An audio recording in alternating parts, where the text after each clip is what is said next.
Hello, hello, hello. This is Deshaun. This is the Hellcat Hooligan YouTube channel. I'm a little upset. I ain't gonna lie to y'all. I've recorded this video. This will be my third time recording it now. Actually, technically my fourth time, but it'll be my third time recording it in full.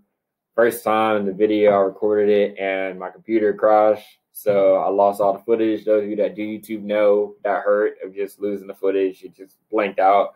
Second time I recorded it again, I had my audio on mute, so I was just muted for the whole time. But hey, it is what it is. You try to shoot a game. I say third time's a charm. My phone ended up going off. It kind of messed that one up. So technically, this is like third and a half. For those who don't know, this is my YouTube channel, Hellcat Hooligan. The very first YouTube video I made on here that I'll post at the end of this video is me saying like, hey, I'm not where I want to be necessarily in life financially. Because again, like I just want to Hellcat, honestly. I mean, I got other bigger dreams, other ambitions and stuff like that, of course. But I like cars, I like going fast, and I love the adrenaline of that Hellcat. And more importantly, you'll be able to track my journey over the course of these few years and see what I did to attain something that I wanted. And hopefully you can learn something through me or live vicariously through me. And it may not for you, it may not be a Hellcat. It may be a Camry or whatever it is for you. I hope that I can just help you get to it along the way. So there's that. Now today what we're going to do, we're going to just flirt with the topic of money. You know, they say money makes the world go round, money makes you handsome, all that. So we're going to dip into that. And specifically, we're talking about just like inquiring and saving and or acquiring, saving and investing money.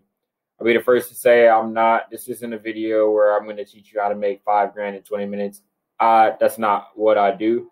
But what I would do is say that I've changed my mindset about making money over the last year or so, and I'll help you figure out, or not help you figure out, but I'll let you know like the tips and the tricks that I've used that help me, and I'm sure to help you once you learn them and once you start to actually apply them into your life. So stick around, chill out. Again, this is my third time doing this, so I already know what I'm going to say because I got it well rehearsed now, but it is what it is. And it's funny too, I've done it a few times now, and every single time the video's still been like a little bit different. I do have like my outline, so if you see me looking left, I'm looking at my outline, but every time I do it again, something else pops up. So hopefully I check, my audio is not muted right now, so we should be good to go.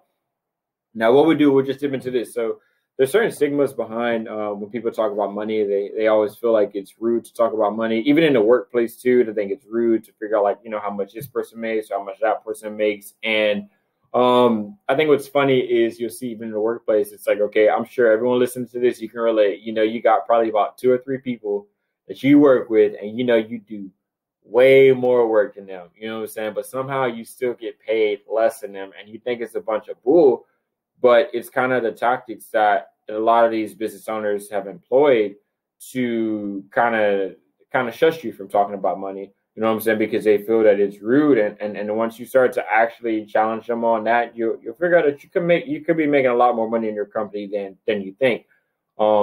It's crazy too. Just touching on that as well is that what a lot of people don't realize is the difference between like a multimillionaire or a billionaire and the average consumer is millionaires and billionaires. They talk about money all the time. All right, now I'm not no millionaire, but I've done a bunch of reading to trying to kind of see how they maneuver and they operate. And the major difference is when we have situations where it's a pandemic or, you know, the stock market crashes or something bad happens in the world while everyone else is running around like a chicken with their head cut off. Millionaires and billionaires, they're out there getting this back. They're out there reinvesting. They're out there buying more stocks. You know, they're out there buying more assets. They're out there doing more. And because like their mindset behind money has changed. So I'm going to share with you just some tips that have helped me. If you think I'm wrong, put it in the comments. If you think I'm an idiot and this guy doesn't know what he's talking about, put it in the comments. I appreciate you watching. It is what it is. But hey, this is what helped me, and I hope it helps you too if you really are looking for that information.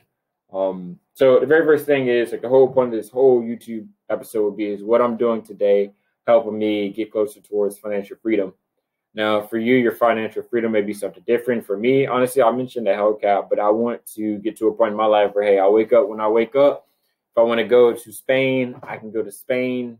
Let's just like on a whim, you know, a buddy of mine is having a business venture or something like that. They're opening. I go to that. Someone's got a birthday party. I go, you know, I don't like the concept of working like 40 hours a week to only have 2 days to enjoy for the weekend. And for those of you that do that, like myself included, I still have a 9 to 5 even with my businesses and all that. And I'll kind of get into that. But For those of you that do that and you enjoy that, then so be it. Cool, it works for you, and I'll never be the next, or I'll never be the person to knock the next man's hustle.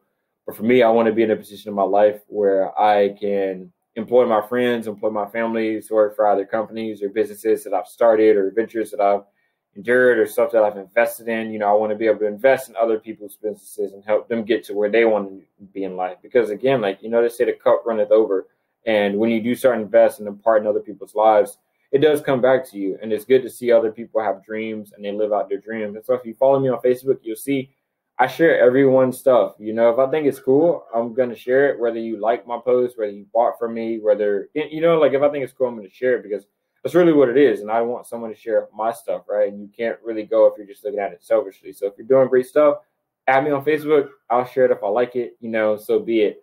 So again, very important before you even get started. I definitely recommend you all to sit down and actually think what financial freedom looks like to you. What that dollar figure may be, or what that lifestyle, or what that home or the car or whatever. Figure out what that looks like to you, because that'll start to shape a lot of the things that we will get into today briefly. And write that down and put it in a sticky note, and put that sticky note next to your bed. So when you go to sleep, you see it.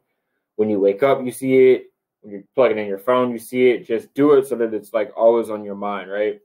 And let's just hop into it. So a lot of time you always hear this concept of like spending versus savings.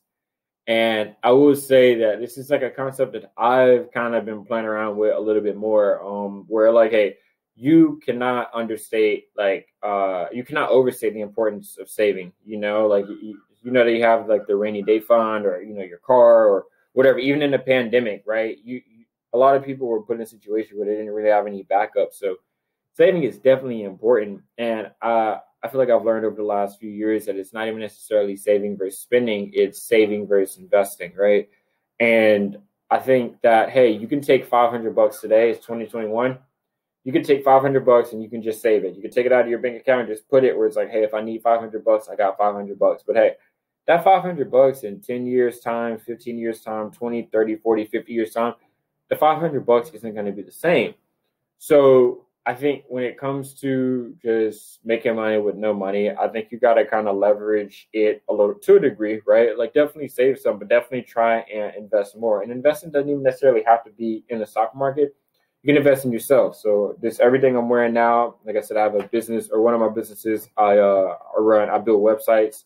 If you want to check out a website design, go to www.thehookup, or I lied, www.hookedup.us, and you can see I designed a website for a crochet business I have, where I hand make products. I do. If you want a hat, tell me what color. If you want a scarf, you want baby booties, you want coasters, you want tablecloths, whatever it is, let me know and I'll do it in, you know, what color or whatever that you like. But I've also like gotten to the point where I've transitioned from just making stuff to the branding, right? Where it's like, I got the hat, I got the hoodie, I got t-shirts, I got phone cases, I got all of that, right? And it all comes down to investing in yourself, where it's like, you wouldn't even see my logo on the hoodie had I not went out and paid someone for a logo, and then went and found services where I can, you know, get my product logo applied to different products and get those wholesale and distribute them and stuff like that. So yeah, I could have taken that $500 and just saved that, but it's like, okay, I could also invest that $500 into something that'll help me make more money, where I don't necessarily have to be sitting and making something. It's like someone makes it for me. I pay X amount of money, they send that to me, and I can either have them send it to me directly, I can third party it, whatever I want to do, but at least it doesn't involve me doing it 100% of the time, all because I reinvested that money rather than letting $500 sit. So definitely think about that. I know I've done a bunch of reading. Let me just drink some water real quick. I've done a bunch of reading too, where I've seen, they said like a lot of the millionaires and billionaires in the world, they live off 30% of their income, which is nuts to me. I'm nowhere near that. I honestly, I have to sit and actually see what percentage of that I'm at. But the thing is, it's crazy though. It's like, okay, instead of spending every single dime that you get, save some, you know, take care of your mentals, take care of your chickens. Shout out to Marshawn, right? But take that money that you're not doing and reinvest. You know, you don't necessarily got to start a business, but do something different with it. You can do stocks. You can do a business. You can take a course. You can do whatever. But I think a lot of the money that like I noticed that I was spending over the last, I'm 25 now, so over the last, let's say college or 18, so over the last 7 years of my life, I feel like a good amount of that went to waste. You know what I mean? Were I to have the mindset I have now and I were to go back, I probably wouldn't have spent it on that. And I'm working towards getting to that point where I am living off of 30% of my income. And I encourage you to try and do that too. Because hey, that's how, if you want to make $1 million, you want to get rich and whatever, or live financially free, that's what everyone else has been doing. And not even to say like, hey, just do what everyone else does. But I think it is pretty good when it's all said and done to consider that. Another thing is spending for savings. Like, do you talk to your family, your friends about money growing up? If you ever see me looking left, I got my other laptop. I probably got into it, but I got my other laptop with my notes. That's what I'm looking at. But I think one thing I've tried to do is surround myself with people that make more money than me.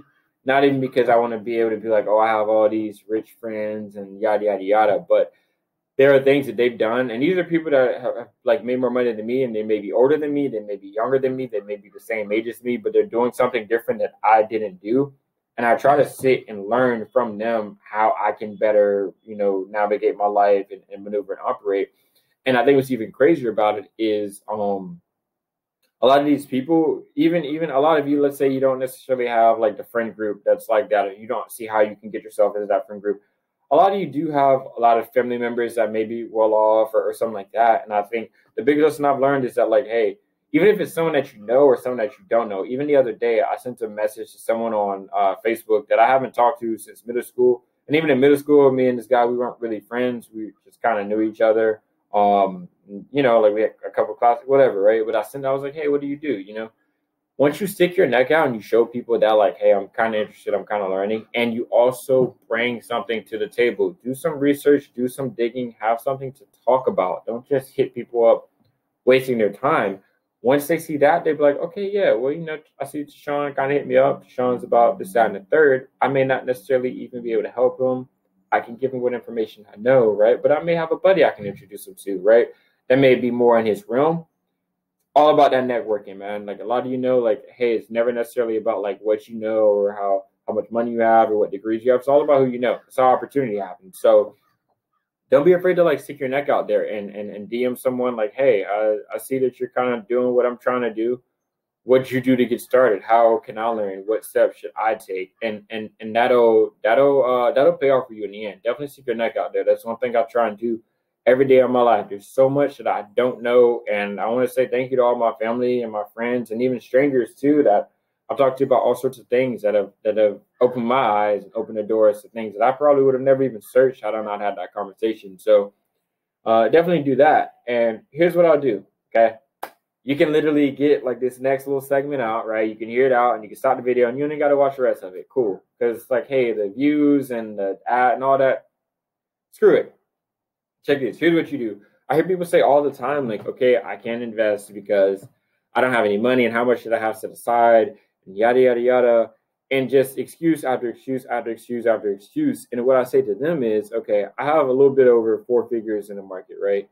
And I've owned a Robinhood account since 2017, never invested anything. I just had the account, just kind of BSing with it. I didn't even start investing until November 11th, right, of 2020. So I'm still kind of new to it. And I think it's just dope because I've learned so much just in this last, 2 or 3 months that I hadn't learned in 3 years of me having the account. And since then, I've transitioned. I still have my Robinhood, but I got Webull, I got TD Ameritrade. Like, I got a couple different investment portfolios that I use, but it all started because of me sitting and like asking my friends and my family members kind of like how they maneuver and how they operate. So for those of you that say like, hey, I don't have any money to invest, here's what I want you to do. With most like major financial institutions, what they'll do is they'll give you your bank statements, right? At the end of the month, they'll say, hey, this is how much money was deposited. This is how much money was withdrawn. I want you to take that, click it. I want you to print it out. And I want you to take like the loudest color highlighter you can find. Probably pink or yellow, or if they got red, I don't know if they make red highlighters, but find like the loudest color and like go through for the entire month of December, right? Because the month's already over now.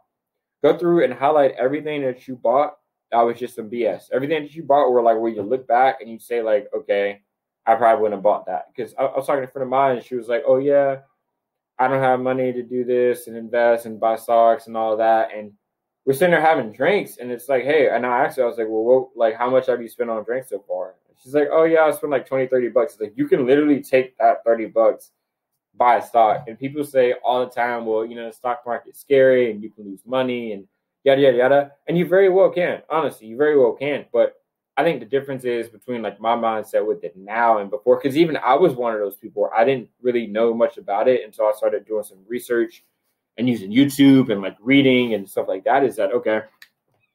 The same $1,000 you spend on over the course of a month in just alcohol and food and Starbucks and shoes, you could put that same thing into the stock market, right? And hey, you may lose it all. You may gain some more. You know what I mean? Your portfolio may be worth more. But like, if you spend it on what you've been spending it on, you're not getting anything. People say they can't buy stock. Dude, Starbucks, people drink Starbucks 4 or 5, 6, 7 days a week sometimes. And they're spending like anywhere from $8 to $10. So even if you do like $10 a day on Starbucks, every day before you go to work, you get your little frappa, mocha, latte, whatever, right? And like a muffin, and it comes out to $10.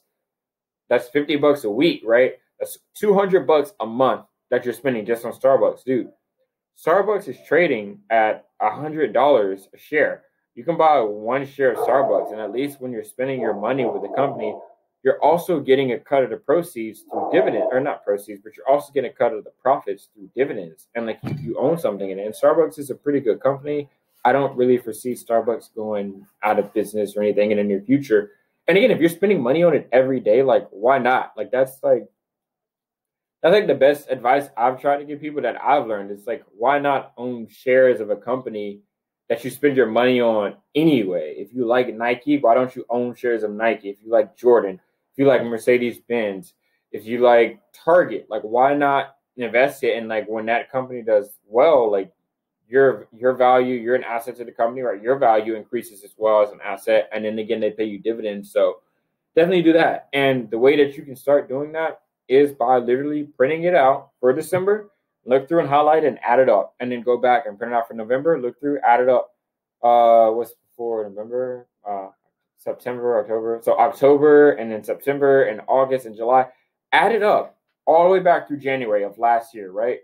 Add all that up and look how much money you just wasted on stuff that you didn't necessarily need. Myself included. I bought a Call of Duty game about 3 weeks ago. I played the game once. It was $40.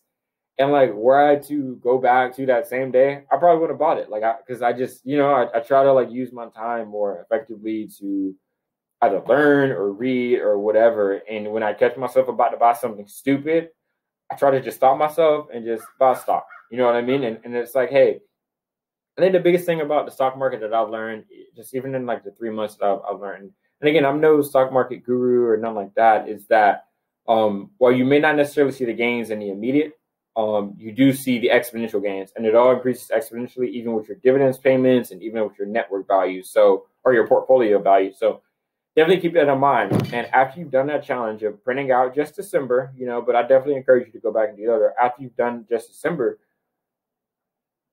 check and see how much money you wasted. And then I encourage you to start managing your finances like this. So this is one thing that I read, and this is one thing that I do, and it's worked out pretty well for me, which is why I'm sharing the information. Because it's like, hey, no one wants to go out and look and read and all of that. And that's kind of what stopped me from before, where I wish I'd had the knowledge that I had now or the knowledge I had now. I wish I had it when I was 18, 19, starting out college. Because I'd be much more farther in life. You know what I mean? Like my mindset changed. So I encourage you to employ, it's called the 50-20-30 system, right?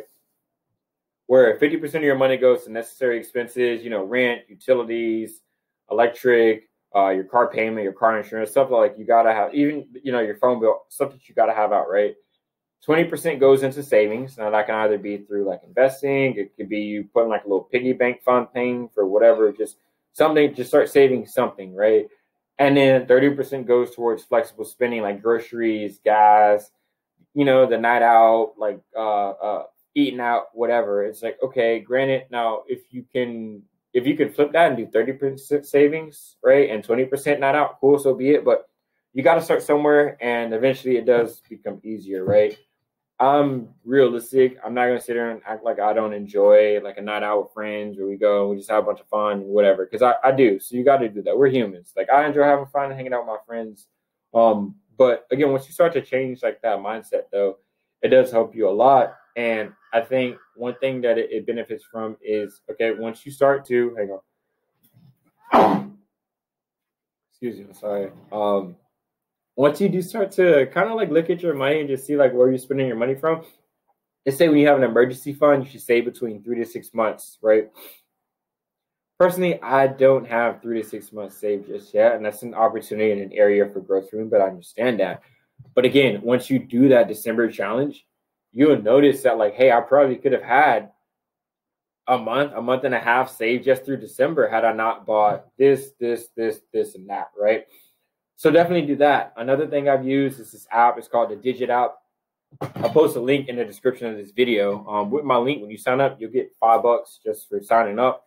If you don't want to use my link, screw it. Download the app on your own. But what it does is, hey, you know how it is. You go out, you get some drinks, you're buying everyone drinks, you know, you live in life. Everything's great. And you get home, you wake up the next morning, and you're like, okay, well, I don't want to check my bank account, right? And then the next day goes by, you still don't check it. And then the next day goes by, and like now 3 or 4 days after you check it, you're like, okay, well, here's how much money I have. Let me start kind of budgeting this now. What the Digit app does is it'll check your account. I use it personally. I'm not sponsored by Digit. If you want to cut me a check, Digit, please cut me the check. But what it does, I like it because it's like, since I'm getting to that point where I want to check my bank account every day. You know what I mean? But like, I'm not perfect, and it'll look at your finances and look how you budget and how you spend your money over the course of the year or over the course of the month. And it'll start sucking out money and putting it into like a separate savings account, right? And what's so dope about this is I've used the same app to fund many of my vacations where it's like, okay, I didn't even realize it was saving because, again, I'm not checking my account every single day faithfully and religiously. But when it comes down to it, it's like, okay, well, dang, I got like, excuse me, I have like $500 that have just been saved, and I didn't even know that I was saving it, you know, because, again, you're not checking it. So I definitely encourage you to check that out. Another thing too that I do is just like, hey, just kick it back to the classic, the piggy bank. One thing I've started doing this year was New Year's Eve. Like as that came, I saw a couple of things on Facebook where people were like, hey, here are some saving challenges where if you save, there are 52 weeks in a year. So if you save this amount every week, you have this amount by the end of the year, right? And they have different, you can save $5 a week, $10 a week, whatever. The one that I'm doing is 10, 20, 30. So week 1, I saved 10. Week 2, I saved 20. Week 3, I saved 30. Week 4, 10, 20, 30. 10, 20, 30. 10, 20, 30. And I think at the end of the year, it comes out to a couple $1,000. But it's like, hey, that $10, that's probably like one meal out or a drink. If you go to a brewery, it's like $10 for a drink. That's one missed drink that week. Next week, it's probably like a drink and some food. Like one day, people hit you up. They're like, hey, you want to go out? You're like, oh, I'm kind of hanging out. I'm going to make some food at home, whatever, right? It's a drink, some food. It's that. Next week, that's $30, maybe an Uber, but you'll be amazed at how much money you can save. And more importantly, too, it builds that habit of you not spending money every day because, again, there are 365 days in a year, right? And 2 of those days are weekends, okay? So 200, or not 2, but 2 times, 52? It's like 110 days, 115 days roughly where you're not making any money. But the weekends are the days you spend your most money, right? And one thing I was talking to my mentor about, he's like, hey, every day you spend money, you should be making some money. So I have days where I just like sit at home and I just bum it out. And it's like, hey, well, if I didn't spend no money today, I'm looking good. You know what I'm saying? Like I didn't spend nothing. Like I reinvested the money into an asset or more importantly too, like, yeah, you know, we're talking about spending versus saving. It's like I could save $500, but I could take that $500 and put it towards figuring out who I want to distribute my hoodies or my hats or whatever. And it's like using that to get yourself ahead and set yourself up for like that financial freedom, however it is that you may define that as. So I definitely encourage you to try that. Even if today you just say, hey, I'm going to save $5 every week. Or even if you say I'll save $1 every day for the remainder of the year, we got like 330 some days up in the year. At the end of the year, you save $300. That's a car payment. You know what I mean? And it's like, that adds up. And my mentor, he has this book. It's called The Richest Man in Babylon. He said he reads it every year. And in the video description, I'll actually include a link to where you can get the book for free. I don't get no money off of it. I don't know the author. But it's a book that's kind of helped me kind of look into it, where he says like, hey, okay, you make X amount of bucks every month and you spend the same amount every month normally. And the principle was that 10% of everything you make is yours to keep. In the sense that, hey, okay, you make money, you spend it all, but were you to take that money and then off the top, once you got paid, you just take that 10% out and you just put in something that you don't touch, you'll learn how to live off 90% of the money that you make every year, right? You do that for a bit, then you go to 80% of the money, and then 70, and then 60, and then 50. And now it's like 30, living off 30% doesn't seem that crazy because you're taking it, you're saving it, and you're putting it towards something that'll make you more money instead of just wasting it. And again, like that little challenge thing that I was talking about where you print your December bank statements, it'll show you how much money you just wasted last month. Even if you take that 1 month and just multiply by 12, you see how much money you're wasting a year. And people are like, well, hey, I don't have enough money to invest, or I don't have enough money to start a business, or I don't have enough money to move to a place where I can make more money. I don't have enough money to buy courses. It's like, because you're wasting it. And myself included, I've noticed that I've wasted a lot of money over the course of my life, and I'm trying to like do better and be better and learn more and make better financial decisions so that, you know, when my siblings do come to me about questions and stuff like that, it's like, hey, I have the answer to that. Here's how I failed. Here's how you can start off just like on the right foot going forward. And more importantly, here's how you can teach your people and your family and your friends and stuff like that, like how to be better off. So I definitely include that in the description. And I encourage y'all to check that out. Check out that book. And again, do that challenge, man. Like I said, you can stop the video right here and just do the challenge. And you'll be like, you'll probably come back and you'll finish the end of this video. You'll be like, yeah, so Sean, you're actually kind of right about that. Because honestly, it is like a punch in the gut. Once you see, you're like, even myself, that's part of the reason why I didn't invest. Like, I could lose money in the stock market too, but I'd also end up probably pissing that money away on something dumb. So you might as well take the chance, right? You might as well. And that brings us to this, talking about, actually, let me drink some water real quick. Talking about work. And again, I still have a 9 to 5. So don't get me wrong, like even with everything I do, like I sell ebooks, I do web design, I got the merch, I do the crochet, like all that. I still work a 9 to 5 just like the next man, but my goal is to get the income that I make through everything on the side. I want to get that to match and then supersede my salary over the course of the year, right? And then it's like now I can leverage the two off of each other. And that brings us to the next point is that, okay, a lot of the companies that you work with, they'll pay you to take certifications and increase your knowledge and get skill sets and stuff like that. Like, talk to your manager about that. You know what I mean? Be like, hey, like, it's just how I got to the position that I'm working at now. Where I was talking to my mom. Shout out to my mom. Love you. Happy early birthday. But she was like, hey, I do see that you work and you grind, but it's like, okay, your financials aren't really matching like the energy and the effort you put out to. And I was kind of pissed. I ain't gonna lie to you. I'm like, I was kind of pissed. Whatever. But hey, you know what I did? I was like, okay, I'll take heed to that. And the next day, I messaged like one of my former bosses at a company I work for, and I was like, hey, I feel like I've exceeded this role. I want to do more. I want to learn more. I need to make at least this much money.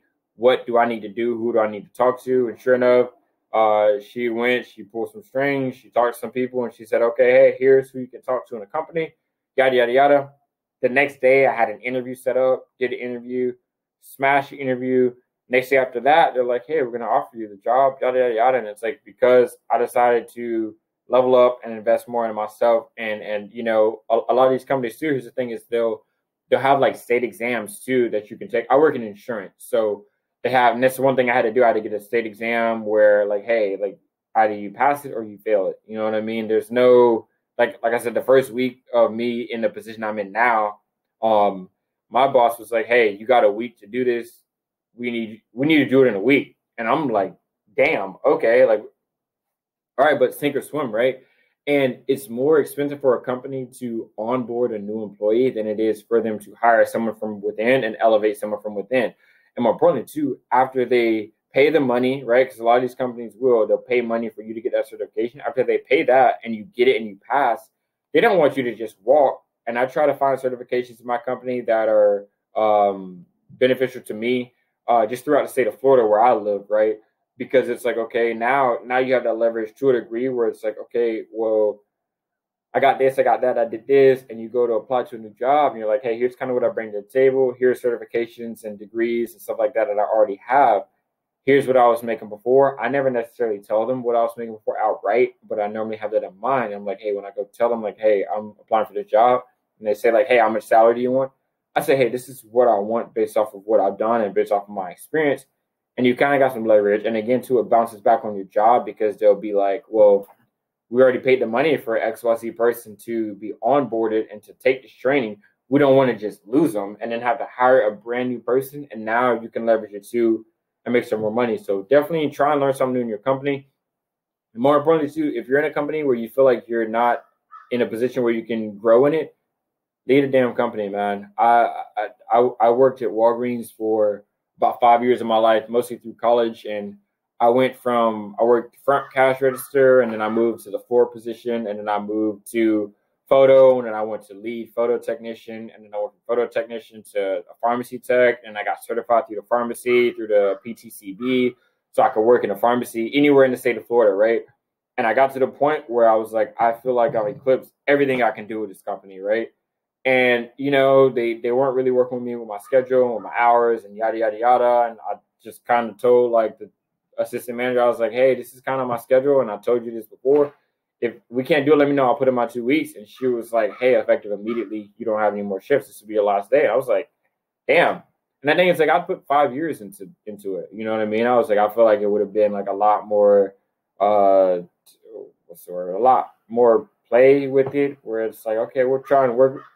I was like, okay, cool. And I think one of the biggest lessons I learned out of that is like jobs don't give a damn about you. So many people, when I started the crochet biz, they were like, oh, well, what if you don't make a sale? And what if you don't this? And what if and what if? And it's like they talk about how they got job security and 401k. And even with this pandemic, it shows you that like no one's going to save you, not the government, not your family, not your friends. Like took X amount of months to even get like the stimulus thing. And it's like you got to make sure that you're set up and you're put in a position where like, hey, where I lose my job, it's like I got the business, and it's like, hey, I have no job now. It's like I have no choice but to put 140% effort into this. You know what I mean? And I'm blessed, and more importantly too, like since I did invest in myself and realize that hey, this company is not treating me as like an asset that I am. And if they want to let me go, I didn't beg and plead or whatever.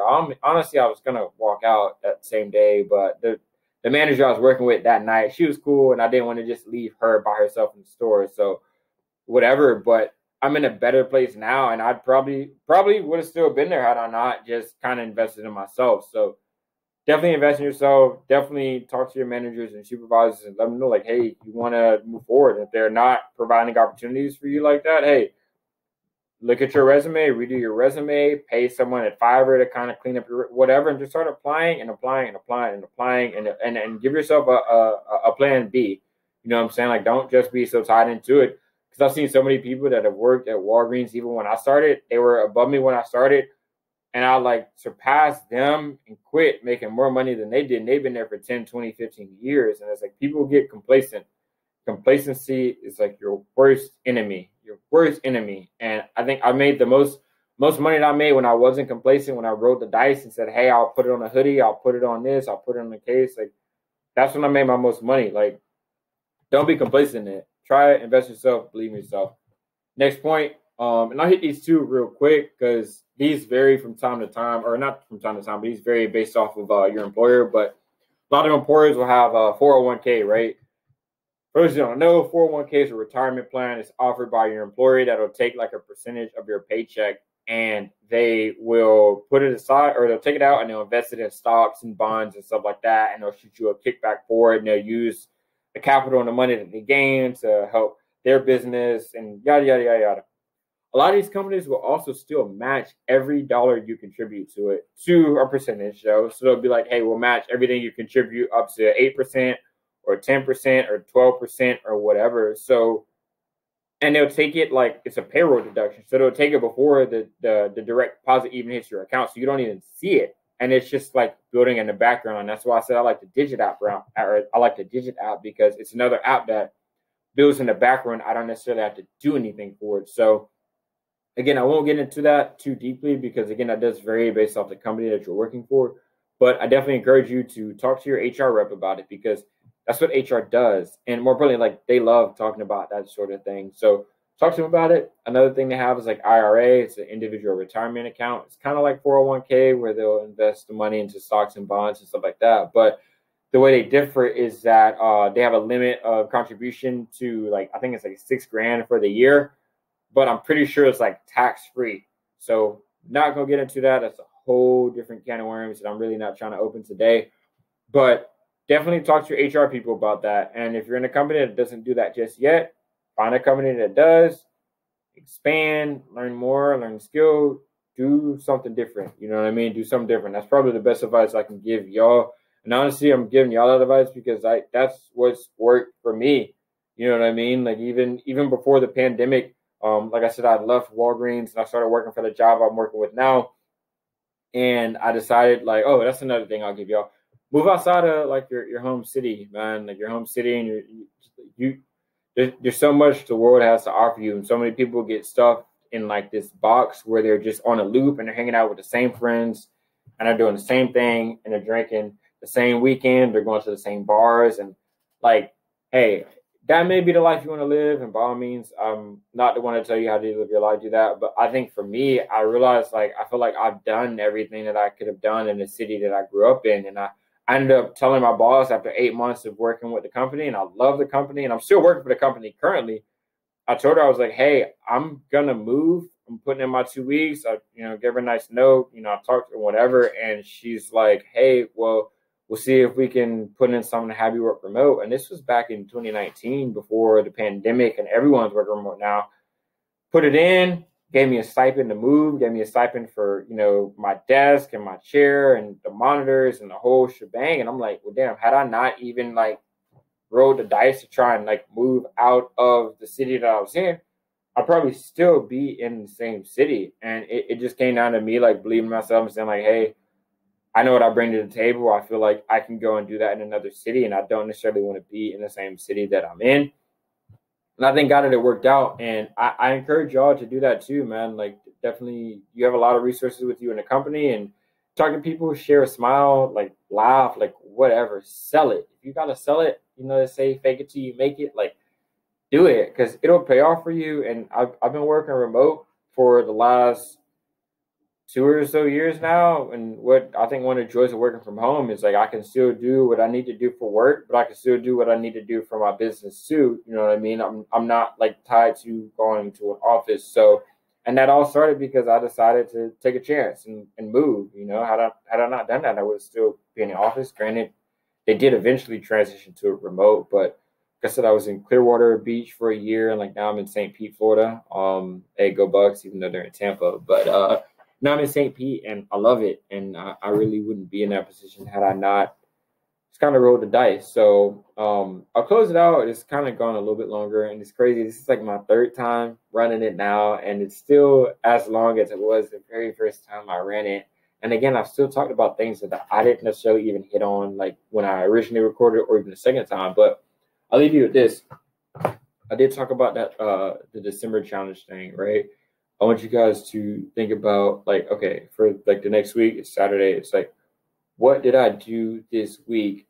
Or what actions did I take this week to increase what I save? Even if that's like, hey, one day you eat out, one day less. I encourage you all to cook more, man. I cook a lot. It's not that hard. They have a lot of YouTube channels where they'll break it down. Like you could search probably. Someone's probably got a YouTube channel called Cooking for Dummies, right? Where they break it down and say, hey, you need this, you need that, you need that, do this, do that, do that, do that. Taste it, try. If it sucks, it sucks. Tweak it how you want to tweak it. Write it down. Take notes, whatever. Even I actually won't, should I? Because I got stuff on here. But I have a notebook called Marathon Continues. It looks like garbage, but I write everything I possibly can down, even when I'm trying new products for my business. And it's all about duplication and repetition. So it's like when it comes down to doing it, you've already done it once. You didn't really like it. You want more salt? Do more salt. You want less salt? Do less salt. Do that. You can buy an air fryer. I love it. You can make fish and shrimp and chicken and all of that, potatoes, whatever. You can buy crock pots. You can do stuff that'll save you some money. And I normally, when I do use like my crock pot or whatever, I try to make a meal that's going to last me like 2 or 3 days. That'll save you. And you can use that money to reinvest in either, even if it's not even stocks, even if it's like a small business idea that you have, like do it. because that's what this all of this is, just a small business idea that I had, and it's worked out. And like I said, I tried to find like the smallest bill that I had, which was at the time my phone bill. My phone bill was $35. I was like, hey, I need to figure out a way to make $35 every month, right? I did that, and then it's like, okay, what's my next most expensive bill? Probably haircuts. I get 2 haircuts a year, or a year. That's all I'm wearing a hat. But I get 2 haircuts a month, right? That comes out to about $50 a month. Okay, cool. Now I'm at what, 80, or I'm at like $90 a month just through like the biz that I just kind of invested in. It's like, okay, you got that 90. Now you can do that consistently. Like, what's your next bill? Do your car note. And there have been times where I've paid for at least half to all of my bills just using money that I made from the hookup. And it's like, or it's either money I made from my business, and like the money that I make from the hookup, I'm saving that, I'm investing that. I'm doing other things, I'm doing product development, stuff like that. But it's all about figuring out like what can you do to increase it. And like, where I just keep going out and eating out all the time, like I wouldn't have the money to be like, okay, hey, here's a new company, I'm gonna pay the money to buy 100 sweatshirts in this size and this color with this logo, or 100 hats, and let's see how they turn out, because I wasted it. So definitely that small gains do add up to big gains. Don't underestimate the small gains. The other thing is to track like your progress.